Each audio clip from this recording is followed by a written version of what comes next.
अस्सलाम वालेकुम रहमतुल्लाह। जब मैं एफएससी में गया था तो मुझे तकरीबन एक हफ़्ता ही हुआ था। पहले मैं आर्मी पब्लिक स्कूल में पढ़ता रहा, फिर एक ब्रिगेड साहब थे, उन्होंने गालिबन वाले साहब के कोर्समेट होंगे या कुछ कोर्स से सीनियर होंगे। उन्होंने कहा कि जनाब मेरे दो तीन बच्चे सर सैयद से पढ़ें, तीनों माशाल्लाह फ़ौज में अभी। तो फ़ौजी आदमी होता है वो, उसे अगर कोई दूसरा फ़ौजी किसी चीज़ के बारे में रिकमेंड कर दे तो दुनिया चाहे इधर की उधर हो जाए, वो उसी की बात मानेगा। वाले साहब ने मुझे भी फिर सर सैयद में भिजवा दिया, एफजी सर सैयद, माल रोड रावलपिंडी पे। तो एनी हाउ मुझे वहाँ गए कुछ अर्सा ही हुआ कि सलाला चेक पोस्ट पे हमला हुआ नेटो फोर्सेस की जानिब से, और हमारे अफवाज पाकिस्तान के कई जो फ़ौजी हैं वो शहीद हुए वहाँ पे। तो हमारे क्लास के कोई तीन चार बच्चे थे, फ़ौजियों के बच्चे थे। तो उन्होंने कहा यार शहीर ये तो बड़ी ज़्यादती हुई है, इसमें हमारे वालिद भी हो सकते थे, तुम्हारे वालिद भी हो सकते थे, तो हमें कुछ करना चाहिए। मैंने कहा ठीक है। मैं नया नया अंजुमन तलबा इस्लाम में गया था, एटीआई स्टूडेंट ऑर्गेनाइजेशन है, तो मैं उसमें गया। मैंने कहा यार एहतजाज करते हैं। कहते कहाँ करना चाहिए? मैंने कहा मेरा तो होम ग्राउंड एपीएस ऑर्डिनेंस है, क्योंकि वहाँ पर हमारा अच्छा राब्ते हो चुके हैं, 4 साल मैंने वहाँ पढ़ा। तो आर्मी पब्लिक स्कूल के सामने कर लेते हैं। वहाँ के बच्चों को खैर मैंने मैसेज किए, कॉल्स की, उन्हें बुलाया। एक दो दिन हमने कैंपेन की और कहा कि यार तुम लोग सारे जो हो फ़ौजियों के बच्चे हो, तुम्हारे वालिद भी फ़ौत हो सकते थे, यहाँ शहादत उनकी हो सकती थी, तो हमें निकलना होगा, इन नेटो फोर्सेस के ख़िलाफ़ एहतजाज करना होगा और ये सारा।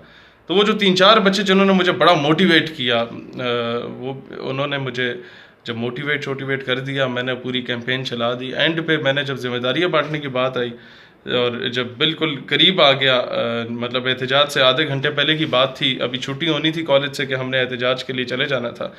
तो उन्हें मैंने कहा चलो भाई तुम लोगों ने ये करना है। उन्होंने कहा नहीं यार, हमने पापा से पूछा था तो पापा ने हमें इजाज़त नहीं दी। मैं कहा यार मेरे पापा ने कौन सा कोई इलेक्शन ऑफिस खोल के दे दी है मुझे, वो इजाज़त कैसे मिलती है घर से?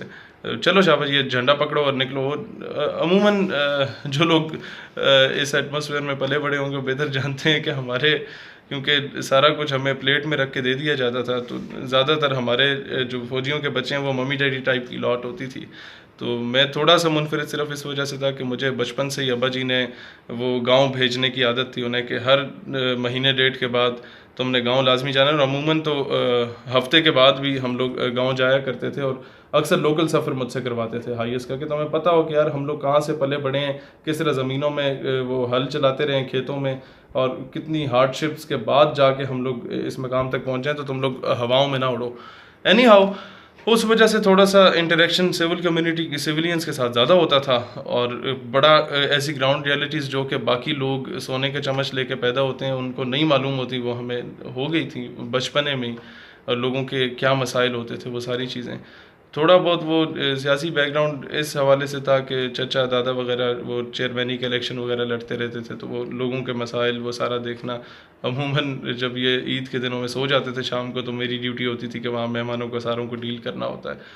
तो एनी हाउ, एहतजाज हमने किया, और तकरीबन कोई 400-500 बच्चा इकट्ठा हो गया। एपीएस ऑर्डिनेंस का, एफजी सर सैयद का, फौजी फाउंडेशन कॉलेज, ये जो 12 कोर की जानिब से नंबर 1 कॉलेज हमेशा से डिक्लेयर हुआ है। 12 कोर ये नहीं, वो तो कोयटा वाली है, 10 कोर गालिबन, ये पिंडी की जो कोर है उसकी जानिब से नंबर 1 कॉलेज हमेशा डिक्लेयर हुआ। फिर एफजी सर सैयद भी बड़ा टॉप ऑफ द क्लास ये कॉलेज रहा। वहाँ के बच्चे आगे, वो मैसेज इतना सर्कुलेट हुआ, एहतजाज 1.5-2 घंटे चलता रहा। लेकिन मैं एक चीज़ बताना चाहता हूँ जो लोग भी स्टूडेंट पॉलिटिक्स में आए उनके लिए, कि ये इतना आसान काम नहीं होता। मुझे अभी भी याद है कि एफएससी में हमें कुछ अर्सा ही हुआ था गए हुए फर्स्ट ईयर में, तिलावत भी मैंने ख़ुद की, नात भी मैंने ख़ुद पढ़ी, तकरीर भी मैंने ख़ुद की, उसके बाद पाकिस्तान जिंदाबाद का नारा भी मैंने ख़ुद लगाया, और झंडा भी मैंने ख़ुद ही लहराया। बाकी सारे बुद्ध बन के खड़े हुए थे, आहिस्ता आहिस्ता उन्हें मोटिवेट करके इस तरीके से लाए। फिर उसके अगले साल एक गुस्ताखाना फ़िल्म बनी, अमेरिका में एक शख्स ने बनाई रसूलुल्लाह सल्लल्लाहु अलैहि वसल्लम के ख़िलाफ़। तो उसमें काफ़ी ज़्यादा गम और गुस्से की कैफियत पाई गई हम सब लोगों में, नौजवानों में। तो हमने बहुत बड़ी कैंपेन लॉन्च की, 2000 बच्चों को मुख्तलिफ़ कॉलेजेस के, कंटोनमेंट के कॉलेजेस के बच्चों को इकट्ठा किया, जो कि एक बड़ा मुश्किल काम होता था। आप किसी प्राइवेट कॉलेज में भी चले जाएं, तंजीमें नहीं चलती। हमने इवन फोर्सेस के कॉलेजेस में भी अपना नेटवर्क बना के रखा कि यार, क्योंकि पले बड़े वहाँ थे।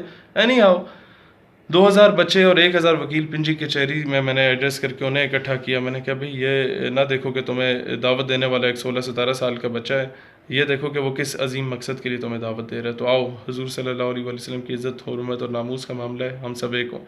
तो 1000 वकील हमारे पास आया। उस वक्त GM शाह साहब एक सीनियर वकील थे, गोल्ड मेडलिस्ट भी थे वकला की तहरीक के, और ओवरऑल भी उन्होंने बड़ा सपोर्ट किया। बाकी काफ़ी वकला ने सपोर्ट किया जो बाद में पिंडी बार के प्रेसिडेंट्स भी रहे।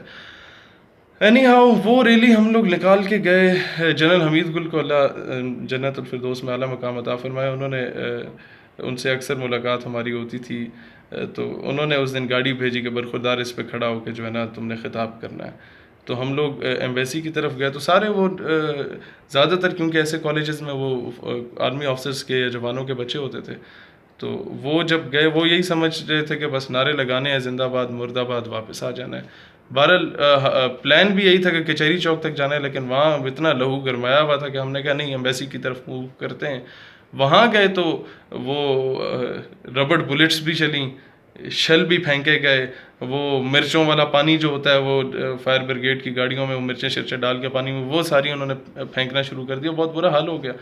तो वो जो बाकी बच्चे थे इस्लामिक यूनिवर्सिटी के, वो तो सही सलामत वापस आ गए। तो हमारे साथ जो बच्चे गए तो वो तो बेचारे आधे बेहोश हो गए।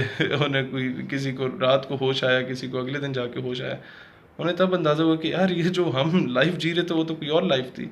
असल ज़िंदगी तो ये है कि जो हमने देखा ही नहीं अभी तक कि ऐसा भी होता है। तो वहाँ से एक बड़ा परवान चढ़ा उस तहरीक को, और वहाँ से हमने आज से, ये जो आपको बात बता रहा हूँ ये ग़ालिबन 2011 की बात है। 2011 और 2012 में ये दोनों हमने एहतजाज किए थे। अब 2019 से 7-8 साल हो चुके हैं इस बात को, और अब मैं अब भी जानता हूँ उन 6-7 नामों को, और हमेशा उन्हें कदर की निगाह से देखता हूँ। और जब भी मिलता हूँ बड़े ज़बरदस्त तरीके से हमारी मुलाकात होती है कि जो वो नौजवान, जब हम लोग कुछ भी नहीं थे उस वक़्त उन्होंने हमारा साथ दिया था, और आज हम इस मकाम तक पहुँचे हैं कि अल्हम्दुलिल्लाह। अगर गूगल पे आप ये लिखते हैं कि most popular student leader of Pakistan, तो अल्हम्दुलिल्लाह मेरा नाम सर फहरिस्त होता है उसमें। तो इसमें ये मैं हमेशा कहूँगा कि ये टीम वर्क होता है। हाँ, इनिशियली आपको जो कुछ करना होता है आप अपने ओन पे ही शुरू करते हैं सारा कुछ। जिस तरह मैंने कहा, प्रेस सेक्रेटरी भी आप ही होते हैं, फाइनेंस सेक्रेटरी भी आप ही होते हैं, जनरल सेक्रेटरी भी आप ही होते हैं, और नाज़िम आला भी आप ही होते हैं। सारा कुछ आपको खुद करना पड़ता है, और फिर जाके आपके पास टीम बनती है आहिस्ता आहिस्ता। और आज अल्हम्दुलिल्लाह मैं उन चंद स्टूडेंट रिप्रेजेंटेटिव्स में से हूँ जिन्हें हर तलबा तंजीम कदर की निगाह से देखती है, और हर तलबा तंजीम अपने प्रोग्राम्स में बुलाती है, चाहे वो किसी भी सियासी या मजहबी जमात से एफिलिएटेड हो। उसकी वजह यह है कि हम लोगों ने कभी भी अल्हम्दुलिल्लाह इन 8-9 सालों में मैंने किसी खान मलिक चौधरी का नारा नहीं लगाया। मैंने हमेशा जो नारा हमें घुट्टी में मिला था वो सैयदी मुर्शिदी या नबी सल्लल्लाहु अलैहि वसल्लम का नारा था, और उसी बुनियाद पे, उसी सदक़े में सारी इज़्ज़तें मिली।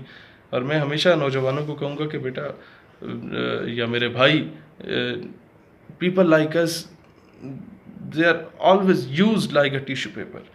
हमेशा स्टूडेंट पॉलिटिक्स में लोग टिश्यू पेपर की तरह यूज़ किए जाते हैं, और फिर वो जो खान साहब या मलिक साहब या चौधरी साहब होते हैं वो उन्हें टिश्यू पेपर की तरह यूज़ करके फेंक लेते हैं अपना मकसद पूरा करके। या वो बच्चा जब जेल जाता है तो उसकी कॉल भी नहीं उठाई जाती, या उस पर FIR होती है तो वही खान साहब जो उसे कहते थे तुम मेरा शेर हो, वो उसकी कॉल भी नहीं अटेंड करते।